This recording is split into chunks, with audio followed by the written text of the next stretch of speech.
রাধে রাধে বন্ধুরা, সুপ্রভাত সকলকে। কেমন আছো তোমরা সবাই? আমাদের গল্পকথার নতুন আরও একটি সুন্দর ব্লগে তোমাদের সকলকে জানাই স্বাগতম।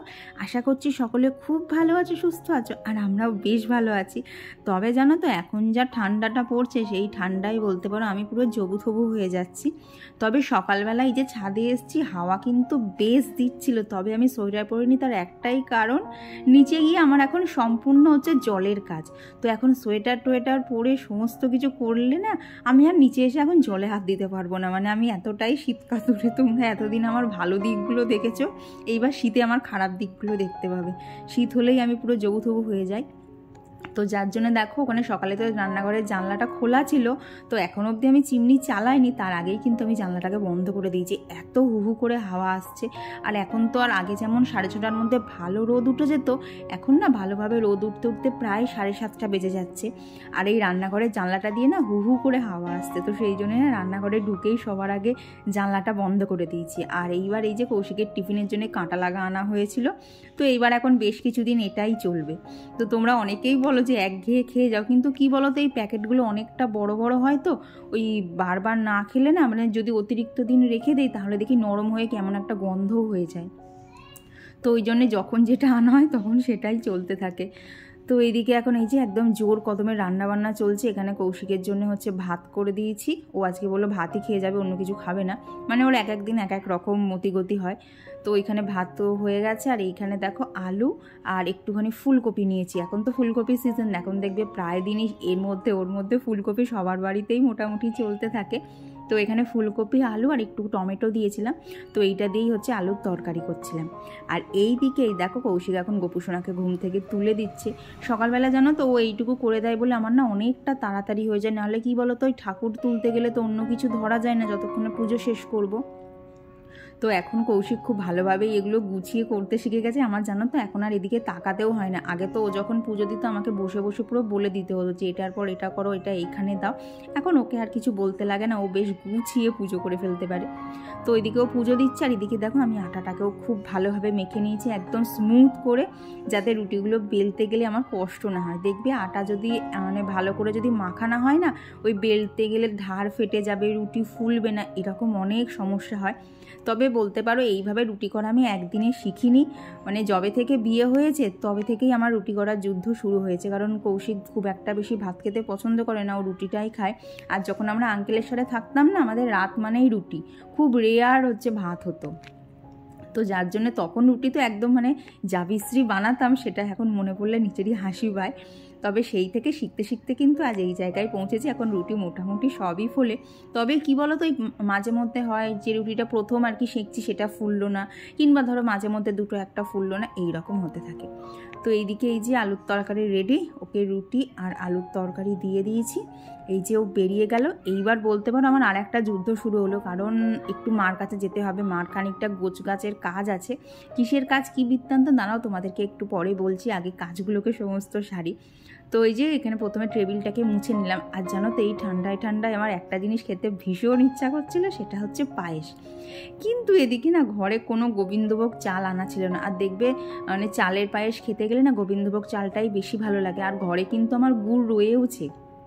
তো ভাবলাম তাহলে এই যে ডিজাইনার পাস্তাটা নিয়েছিলাম, তো এই পাস্তাটা দিয়েই পায়েস বানানো যাক। অলরেডি রেসিপিটা আমি ইউটিউবে দেখেছি। মানে প্রথমে তো মানে পাগলের মতো ভাবছিলাম যে হয়তো রেসিপিটা আমি হয়তো প্রথম করব। তারপরে দেখলাম না গো, এটা সত্যি সত্যি একটা রেসিপি। তো এই যে পাস্তার পায়েস বানাচ্ছি। যখন ঘরে সিমুই বা চাল না থাকবে তখন কিন্তু এরকম চটজলদি পাস্তার পায়েস বানিয়ে নিয়ে খাওয়া যায়। আর এটা তো আটার তৈরি, তো সেই জন্যে না মানে টেস্টটা অন্যরকম হবে। ময়দারগুলো কেমন যেন একটা লাগে। তো দেখলাম আটা দিয়ে তৈরি বলে এটা না টেস্টটা পুরো অন্য রকম এসছে। তো এই দেখো দুধ দিয়ে চিনি দিয়ে সমস্ত কিছু দিয়ে মাখামাখি করে ও যে ভেজে রাখা কাজু আর কিশমিশটা ছিল সেটা ওপর থেকে দিয়ে দিয়েছি। দিয়ে এই মিনিট 10 মতো ফুটিয়েছি একটুখানি, কারণ দুধ তো সেই জন্য একটু ভালো করে ফুটিয়ে নিয়েছি। নিলেই কিন্তু এখানে আমার পাস্তার পায়েস একদম রেডি। আর এলাচ দেওয়া ছিল, এত সুন্দর একটা গন্ধ বেরোচ্ছিল। অনেক সময় দেখবে বাচ্চারা পাস্তা খেতে চায়, তো তখন তাদেরকে ওই তেল দিয়ে না করে দিয়ে এইভাবে কিন্তু দুধ দিয়ে করতে পারো। তো তাহলে বাচ্চাটার পাস্তাও খাওয়া হবে, আবার তার ভালোও লাগবে খেতে। আর এই পাস্তাটার লিঙ্ক না আমি ডিসক্রিপশন বক্সে দিয়ে দিয়েছি, তোমরা একবার চেক করে নিও। তো তারপর নিচের কাজটা ছেড়ে মানে পায়েসটা এখন খাবো না, করে রেখে এলাম, একটু ঠান্ডা হোক তারপর খাবো। তো এখানে এসে এখন হচ্ছে মানে ফ্রেশ হচ্ছি, মানে ব্রাশ করা হয়ে গেছে, তবে ওই যে এখন স্কিন কেয়ারটা করবো তো সেই জন্য একটুখানি মুখ চোখটা ধুয়ে নিলাম। তো সেটা ধুতে গিয়ে একখানা কারেন্টের শক খেলাম, জলটা এত ঠান্ডা হয়ে রয়েছে। আর এই দেখো জানলাগুলো না এখন আর সকাল করে খুলছি না, কারণ সকালবেলা যদি সব জানলাগুলো খুলে দেই না সারা ঘরটা ঠান্ডা হয়ে যাচ্ছে। তো এবার থেকে ঠিক করেছি সারা শীতে নিচের কাজ ছেড়ে যখন ওপরে আসবো তখনই আর কি সব জানলাগুলো এক এক করে খুলে দেবো। আর দেখতেই তো পাচ্ছ ঘড়িতে কি তাড়াতাড়ি ঘড়ি একেবারে ঘোরার মতো ছুটছে। আর এখন শীতকালের দিন তো আস্তে আস্তে ছোট হয়ে যায়, দেখবে যতই তাড়াতাড়ি কাজ করো আর যতই গুছিয়ে কাজ করার চেষ্টা করো, সেই শেষে গিয়ে একটা মানে সময়টা মনে হয় যেন কি তাড়াতাড়ি দৌড়চ্ছে, সময়ের সাথে আমি দৌড়ে উঠতে পারছি না। তো ওই জন্য না সকাল সকাল আর মানে শীত বলে বসে না থেকে দেখো তাড়াতাড়ি করে কাজগুলো করে নিচ্ছি। আর এই যে এখন মানে বলতে পারো বডিটা মুভমেন্ট হচ্ছে, এতে কিন্তু ঠান্ডা লাগাটা অনেকটাই কম কম লাগে। দেখবে বসে থাকলে আরও বেশি যেন ঠান্ডা লাগে, হাত পাগুলো গরম হতে চায় না, কিন্তু কাজের মধ্যে থাকলে না অতটা কিছু মনে হয় না। আর দেখো অন্য সময় দেখো আমার এই জানলাটা দিয়ে কি পরিমাণ রোদ আসে, কদিন ধরে জানো তো দেখছি রোদের সেরকম জোর নেই। রোদটা মানে ও ভাবছে ও শীতকালে ওর গুহার থেকে বেরোবে নাকি মেঘের আড়ালেই থাকবে। তো এইখানে এখন এই যে স্কিন কেয়ারটা করে নিচ্ছে। আর দেখেছো আমার পিছনে কত জামার একদম ঢিবি জমে রয়েছে, মানে সকালবেলা উঠলে এত কাজ থাকে না, মানে কোনটা ছেড়ে কোনটা করব। তো এখানে এখন স্কিন কেয়ারটা করে নিচ্ছি, কারণ শীতকালে স্কিন কেয়ার মাস্ট। না যদি স্কিন কেয়ার করি আমার না মানে চামড়া টামড়া কেমন যেন শুকনো শুকনো লাগে। তো চলো এবার কিছু তোমাদের সাথে কমেন্ট শেয়ার করি, কারণ তোমরা বেশ কিছুদিন বলছো তোমাদের কমেন্ট পুরোপুরি পড়া হচ্ছে না। তো আমার গত ভিডিওতে সুরবিধি একটা খুব ভালো কমেন্ট করেছে। তো সুরবিধি লিখেছে যে আমার এই নিয়ে 3 নাম্বার টনিক চলছে, এত ভালো রেজাল্ট পেয়েছি। থ্যাংক ইউ গো, শুনে ভীষণ ভালো লেগেছে। আর এইদিকে দেখো স্কিন কেয়ার তো হলো, এখন এইদিকে এত জামা কাপড় রয়েছে। তবে জানো তো সুরবিধি, এই শীতে আমি মানে টনিকটা ইউজ করতে পারছি না, কারণ আমার তো ঠান্ডার ধাত, আর ওই টনিকটা তো একটু ঠান্ডা। আমার মানে মাঝে 1 দিন দিয়েছিলাম, দিয়ে দেখি নাক টানাটানি ধরছে। তো শীতকালে দেই একটুখানি রয়ে বসে দিই, তবে গরমকালে একদম বলতে পারো পারফেক্টলি দেই। আর চুল পড়া ওটাতে এত কমে যায়, মানে আমারই ওটা পুরো মিরাকেলের মতো রেখেছিল। আমি যে দোকান থেকে কিনেছি সে বলেছে আমি নিয়ে এসেছি, কারণ দেখবে দোকানে গেলে এরকম অনেক প্রোডাক্টই ওরা সাজেস্ট করে, তো সেই রকমই আমি নিয়ে এসেছিলাম। তো তারপর যে এটা এত ভালো রেজাল্ট দেবে কি বলবো। তো এবার থেকে তো ঠিক করেছে যখনই কোনো কিছুর দরকার পড়বে ওই দোকানটাতে গিয়েই খোঁজ করবো যে তুমি আমাকে হেয়ার টনিকটা এত ভালো দিয়েছো, আমাকে অন্যান্য কিছু প্রোডাক্টও সাজেস্ট করো। তো আর গত ভিডিওতে গৌরী দাস আইডি থেকে দিদিভাই বলেছো যে আমি যখন সোয়েটার পরে কাজ করতে পারি না তাহলে ফুল হাতা টপগুলো পরবি, এতে ঠান্ডা কম লাগবে। হ্যাঁ গো, ফুল হাতা টপ বলতে গেলে একটা আছে, আর দুটো ফুল হাতা নাইটি আছে, তবে না টপ দেখছি আর একটা দুটো না নিতে হবে। তো এখন এই মুহূর্তে তো বাজারে যাওয়া হচ্ছে না, তো দেখি কবে বাজারে যাই তখন নিয়ে আসবো। আর কমেন্ট করেছিল হচ্ছে সুশীলা দিদিভাই, আর সুপ্রিয়াস ব্লগ থেকে দিদিভাই লিখেছে অনেক দিন পর দেখলাম বোন, তোমার ঘর খুব সুন্দর লাগে। থ্যাংক ইউ দিদিভাই। তো এইদিকে দেখো সমস্ত জামা কাপড় যা যা ছিল সব গোছানো হয়ে গেছে, তবে কৌশিকের শার্টগুলোর অবস্থা দেখি খুবই মানে খারাপ হয়ে রয়েছে, এগুলোকে এখন আয়রন না করলেই নয়। তো দেখলাম 3-4টা জামা ওই খুব বেশি হলে মিনিট 15 সময় লাগবে, এক একটা 5 মিনিট করে, তাহলে করেই ফেলি। নাহলে এই যদি যা হোক করে জড়ো করে রাখি, এই জড়োটা জড়োই থাকবে, একে আর ঠিকঠাক করে আর কি আয়রন করাই হবে না। দেখবে একসাথে যখন কাজে নামি না একটা একটা করে কিন্তু সব কাজ হয়ে যাবে, কিন্তু কাজ করতে করতে যদি মাঝখানে গ্যাপ দেই তখন সেই কাজটা করতে না বড্ড আলস্যি লাগে। তো দেখলাম সব জামা কাপড় যতক্ষণ গোছানো হয়ে গেছে, এরা 3জনাই বা বাদ থাকবে কেন, এদেরকেই এক এক করে গুছিয়ে নেই। আর শীতের দিনে দেখবে এরকম যদি স্টেপ বাই স্টেপ সমস্ত কাজগুলো করে নেওয়া যায় না, তাহলে অনেকটাই কিন্তু পরের দিকে সময় পাওয়া যায়। আর শীতকালে দেখবে এই সব কাজগুলো করতে ভালো না লাগলেও এই সমস্ত কাজই কিন্তু আমাদের প্রত্যেকটা গৃহিণীদের করতে হয়।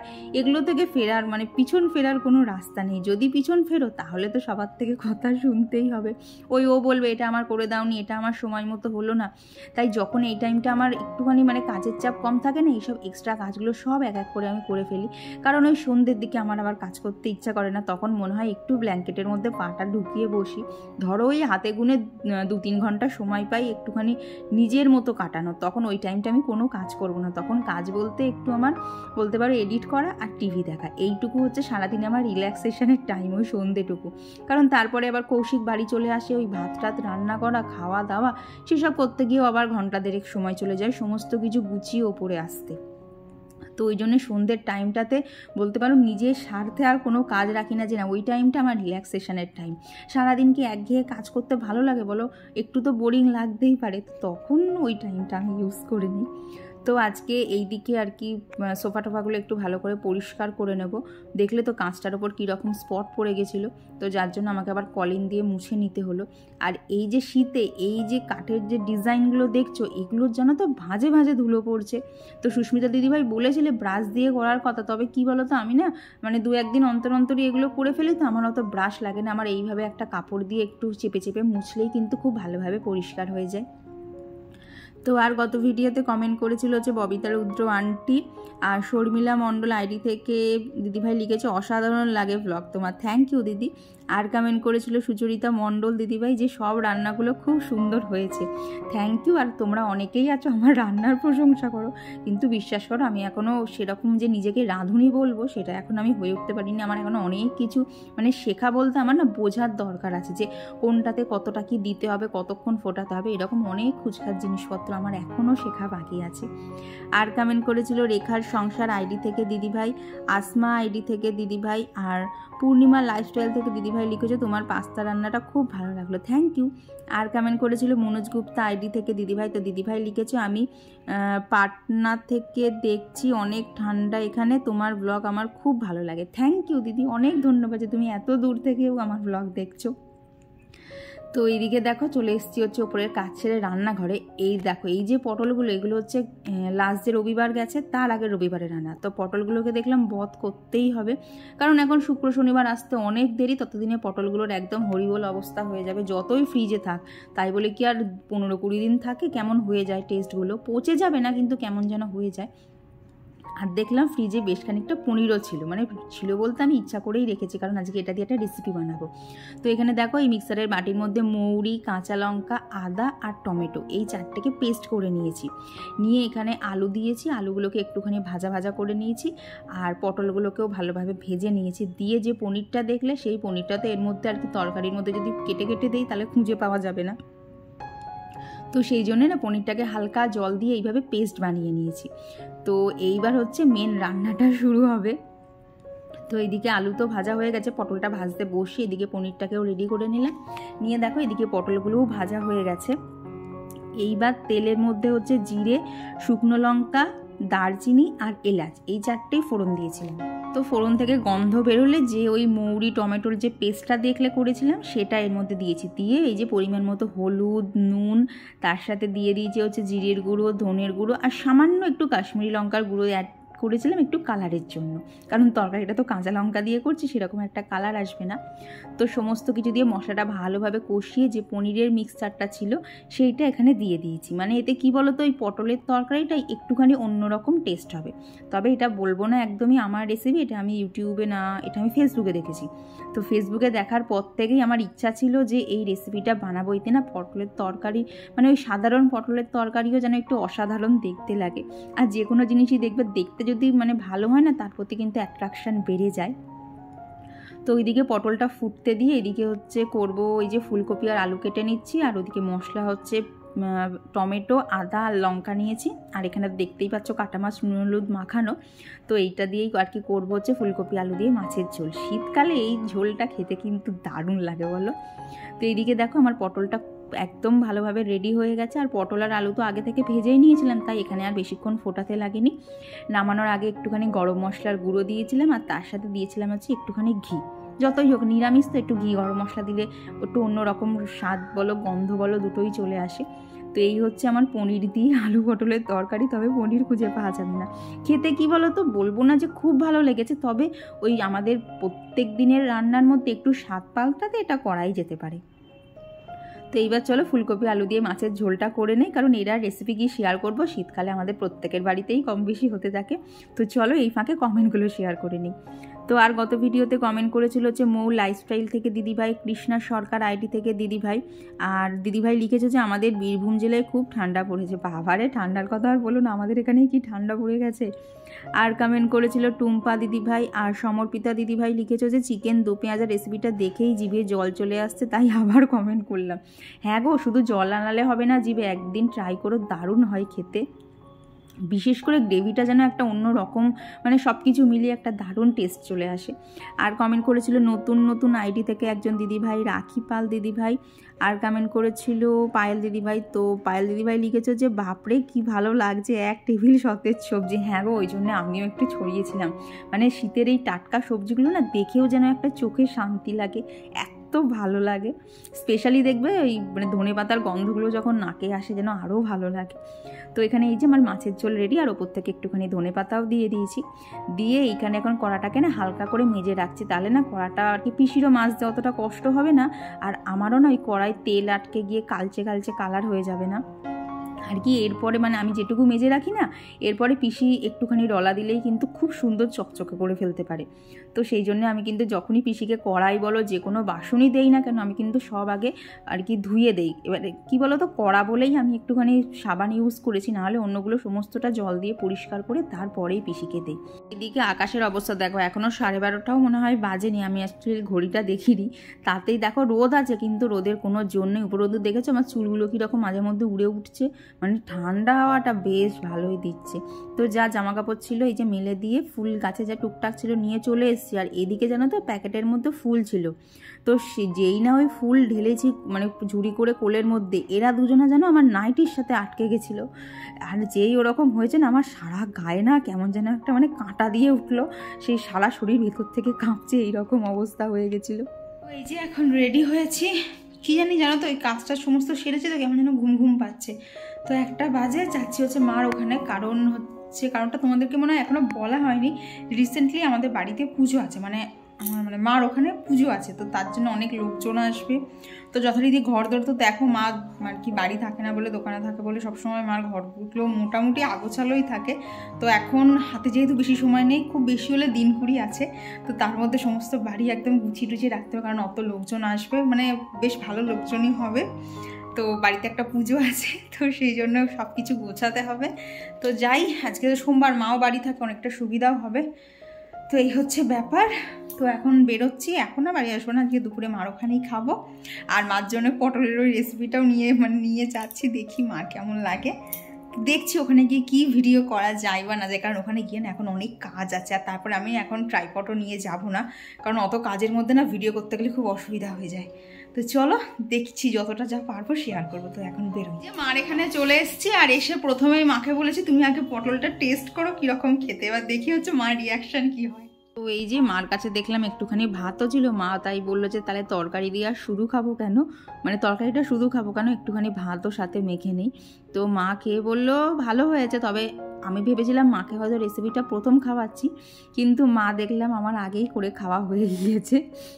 দেখো মারের এক্সপ্রেশন দেখেই বুঝতে পারছো। তবে আমাদের তরকারি তো একটুখানি ঝাল ঝাল হয়, আর মা তো অত আর ঝাল খায় না, তো সেই জন্য মার একটু ঝালটা বেশি লেগেছিলো, বাট তা বাদে সব কিছুই ঠিকঠাক ছিল। আর এই দেখো, তোমাদের আগের কোনো একটা ভিডিওতে দেখিয়েছিলাম না আমাদের বাড়ির ছাদে শেড লাগানো হচ্ছে, তো এই দেখো আমাদের কিন্তু শেড লাগানো কমপ্লিট। তবে মা হচ্ছে ফুল ছাদ দেয়নি, কারণ যেহেতু মার গাছপালা থাকে না, তো সেই জন্যে মা আর কি হাফ ছাদেই দিয়েছে, যে হাফ ছাদ মা ইউজ করবে আর হাফ ছাদে এই যে গাছপালা করবে। আর মার গাছের ফুল কী বা দেখাবো তোমাদের, তোমরা খুব প্রশংসা করো মার বাগানের। তো এই দেখো, এই ফুলটার নাম আমি জানি না, এটা হচ্ছে মার ছাদ বাগানের নতুন সঙ্গী। আর একটা ফুল দ্বারাও তোমাদেরকে দেখাচ্ছি, এটাও কি ফুল আমি নাম জানি না, কিন্তু এর থেকে না জানো এত তীব্র একটা মিষ্টি গন্ধ বেরোচ্ছে, কি বলবো, মনে হবে ফুলটা নাকের কাছে ধরেই থাকি।